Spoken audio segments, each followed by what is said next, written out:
Are they related? Wes is Frank's older brother. Just want to see if everybody's awake. You passed. So Frank is going to bring around his first gather of glass. Please do not reach out and touch it. It's right around 1800 degrees. Okay. Very hot. And that's because the temperature inside our furnace is right around 2200 degrees. Sit here. Jen's not coming. Where's she going? Sit here. Yeah. So Frank is allowing this first gather of glass to cool and stabilize before he goes back into the furnace and retrieve his second gather. And he needs to allow that first layer to cool. If he goes in too quickly, it'll melt and possibly clog up the end of the blowpipe. So now that that has stabilized, Frank is retrieving his second gather of glass, and he's placing that on what's known as the marvering block. And that allows Frank to cool, shape, and stabilize his glass.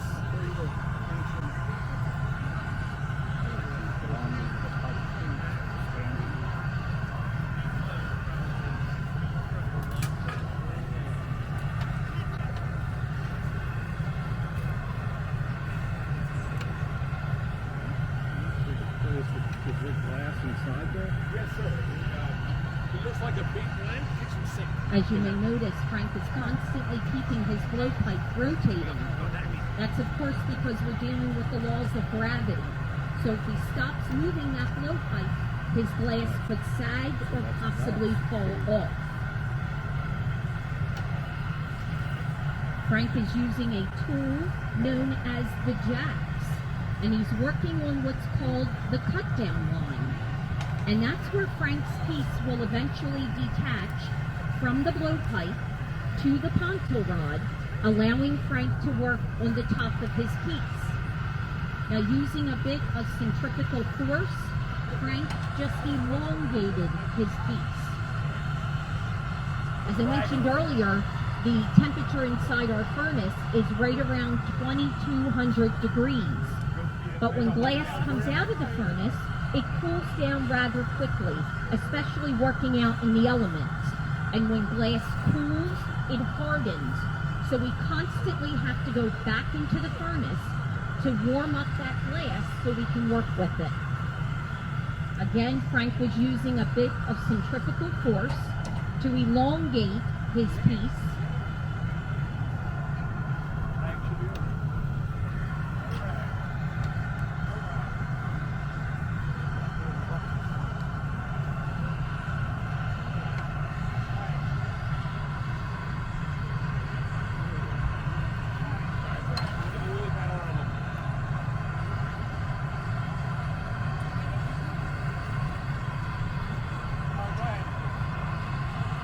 Again, Frank is working on elongating. Coach, these pipes get hot.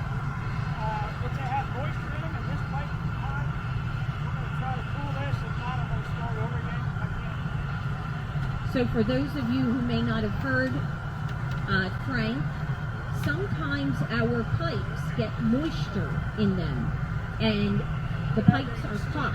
So that acts as like a steam effect, making the pipe extremely difficult to hold because it's so hot. So he's trying to use a cool rag to cool down the blowpipe so he can continue blowing. If that pipe does not cool down enough, he'll have to start the demonstration over and get another blowpipe that's not as warm.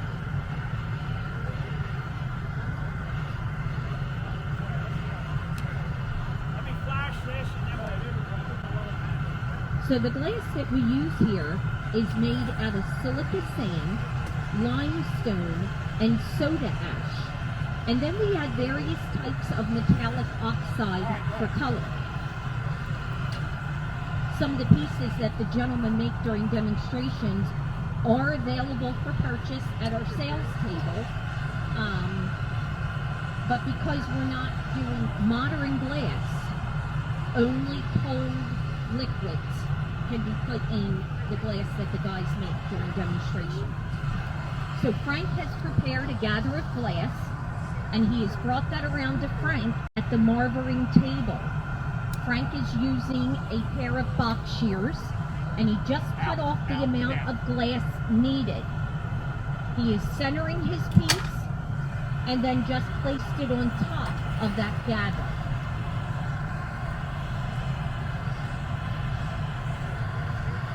Once again, going back into the furnace to bring that glass up to a temperature that he can work with. Frank is using a pair of tweezers, and he's grabbing fingers of glass from the bottom of his piece and pulling them upwards. And that's known as the lily pad decoration, which was a very popular decoration in South Jersey glass in the 1800s.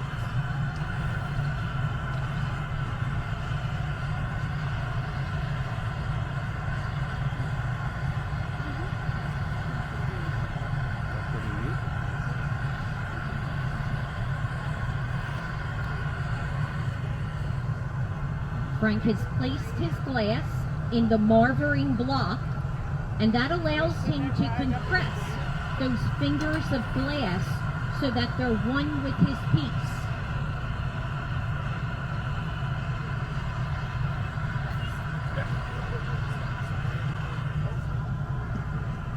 Again, Frank is working on compressing those fingers of glass.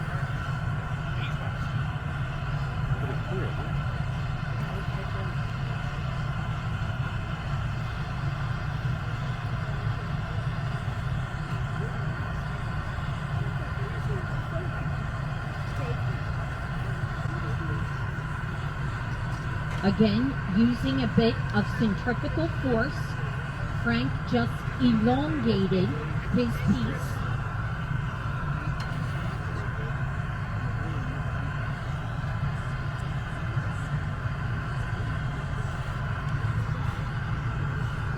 Again, Frank is working on the length of his piece.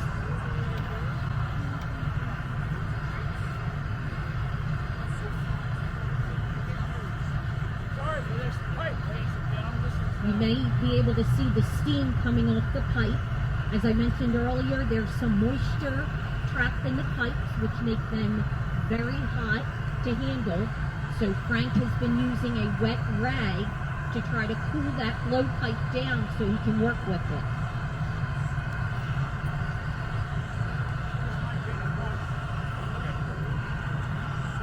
Again, using a bit of centrifugal force, Frank was elongating his piece, and using the jacks, Frank is redefining that cut down line. As I mentioned earlier, that is where Frank's piece will detach from the blowpipe to the console rod, allowing Frank to work on the top of his piece. You may have noticed that Wes placed a block at the end of the bench for Frank. That's a block of beeswax, and occasionally we run our tools along that so they keep them lubricated and they don't scratch the glass. Now, by Frank holding the pipe in the air, that allows him to make his piece wider without affecting the length.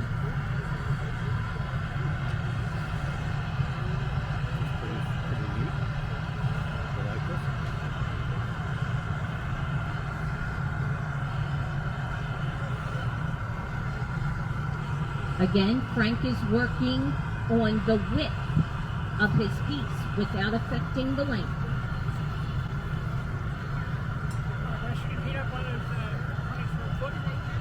Using the jacks this time to shape the bottom of his piece.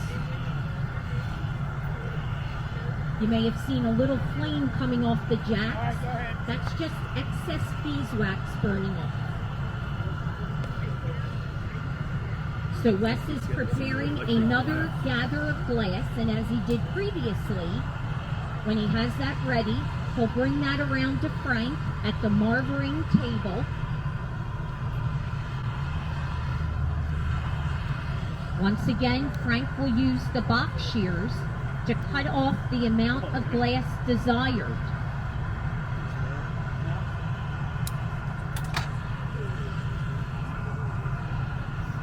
He will shape that with a wooden paddle, center his piece, and place it on top of that glass. And that will serve as the foot of Frank's piece.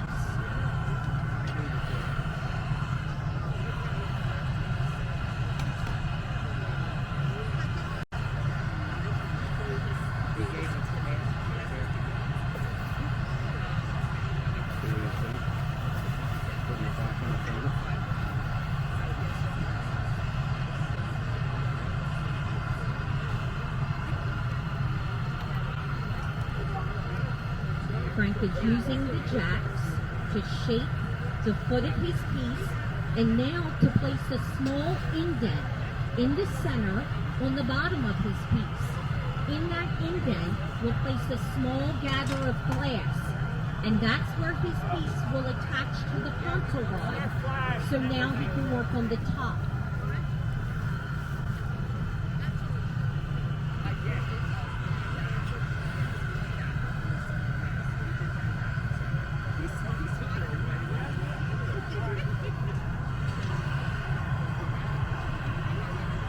Wes is preparing that small gather of glass.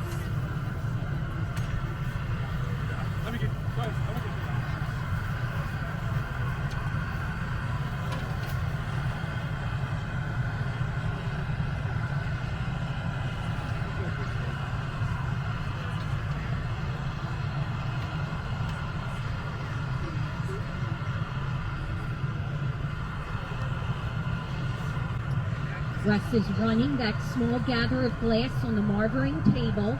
Once that is cool and shaped, he will bring that around to Frank.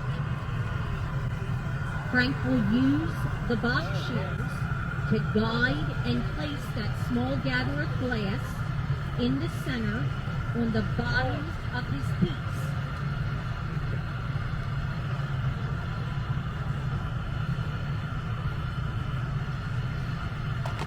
Frank will use a file to create a series of stress fractures.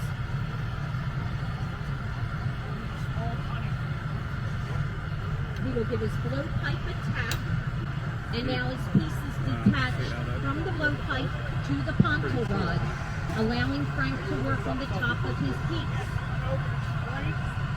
The coldest part of your piece is the top. So we have to go back into the furnace to heat that up very slowly. Otherwise, if you go in too fast, you'll shock it and your piece will crack.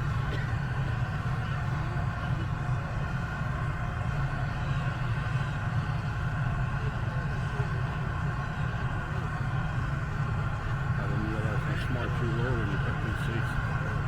No sun in our eyes. You're a smart man. Can pop-up seat on somewhere? No.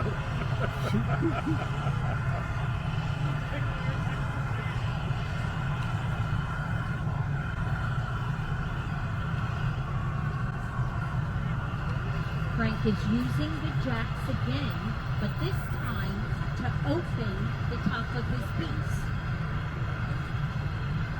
Again, running those jacks along the block of beeswax to keep them lubricated so we don't scratch the glass.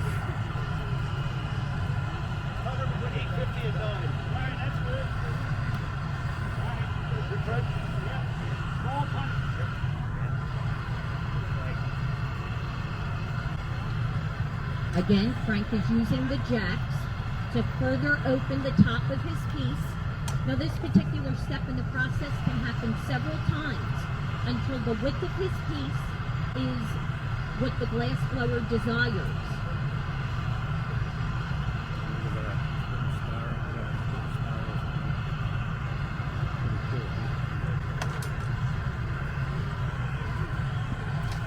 So as you noticed, Wes came around to Frank with a small gather of glass, and he placed that with his box shears on his piece and then spun it in a spiral fashion, and that's known as a drip thread.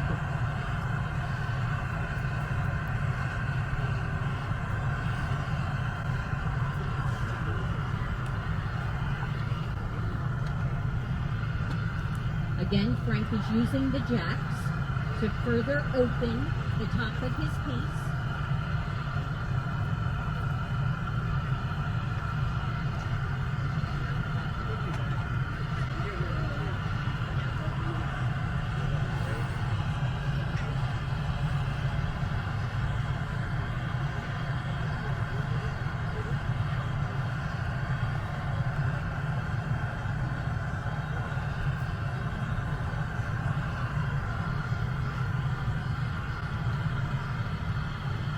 Using the jacks, Frank just shaped part of the top of his piece, so now you have the spout for the pitcher.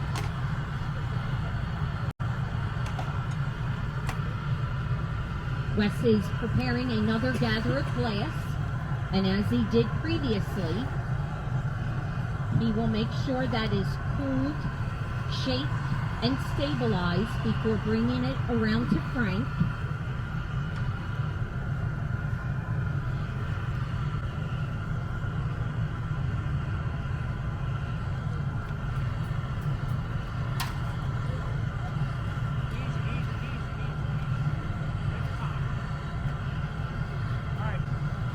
Frank will use the box shears to guide and place the glass. He will cut off the amount desired.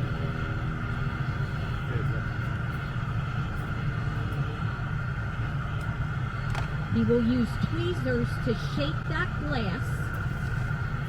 And now you have your handle for the pitcher.